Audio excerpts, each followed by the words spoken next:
జ్యేష్ఠ నక్షత్రం వాళ్ళు చక్కగా కవితలు రాస్తూ ఉంటారు. వారి యొక్క సంభాషణతో ఎదుటి వాళ్ళని ఆకర్షించుకుంటూ ఉంటారు. మంచి మంచి జోక్స్ కూడా వేస్తూ ఉంటారు. అందరిలోని చాలా చాకచక్యంగా మాట్లాడుతూ వ్యవహరిస్తూ ఉంటారు. మీది కూడా జ్యేష్ఠ నక్షత్రం అయితే కిందన కామెంట్స్‌లో జ్యేష్ఠ అని చెప్పి టైప్ చేసి పంపించండి. తరువాత సీరీస్‌లో భాగంగా జ్యేష్ఠ నక్షత్రానికి సూచించబడేటటువంటి అనారోగ్య సమస్యలు కూడా వీడియోలో తెలియజేయబడతాయి. ఇప్పుడు నక్షత్ర సీరీస్‌లో భాగంగా జ్యేష్ఠ నక్షత్రం వారి యొక్క లక్షణాలు ఏ విధంగా ఉంటాయనే విషయాన్ని చూద్దాం.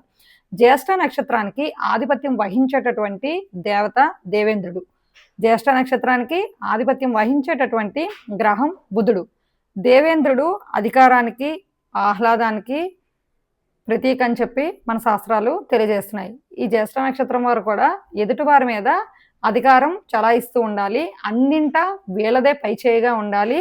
ప్రతి విషయంలోని విజయం సాధించాలి అనే విషయంలో ఎక్కువగా నిబద్ధతతో కట్టుబడి ఉంటారు. దీనికి కారణం దేవేంద్రుడు ఈ నక్షత్రానికి అధిదేవత కనుక ఆయన యొక్క బ్లెస్సింగ్స్తో ఇటువంటి లక్షణాలు వీళ్ళకి వచ్చాయని మనం చెప్పుకోవచ్చు.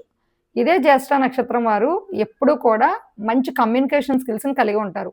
ప్రతి విషయంలోని మైండ్ క్యాలిక్యులేషన్ అనేది వీళ్ళకి చాలా ఎక్కువగా ఉంటుంది.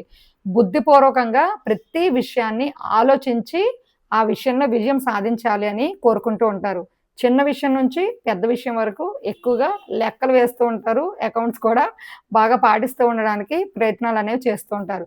దీనికి కారణం ఏంటంటే జ్యేష్ఠ నక్షత్రానికి ఆధిపత్యం వహించేటటువంటి గ్రహం బుధుడు కనుక ఆ బుధుడు ఎప్పుడూ కూడా ఒక వ్యాపారిగా ఆలోచించి చాలా రకాల క్యాలిక్యులేషన్స్ని కొన్నిసార్లు క్యాలిక్యులేషన్స్ కోసం మ్యానిపులేషన్స్ని కూడా ఇచ్చేటటువంటి గ్రహం కనుక వీరు ప్రతి విషయాన్ని క్యాలిక్యులేటివ్గా చూసేటటువంటి మనస్తత్వాన్ని కలిగి ఉంటారు.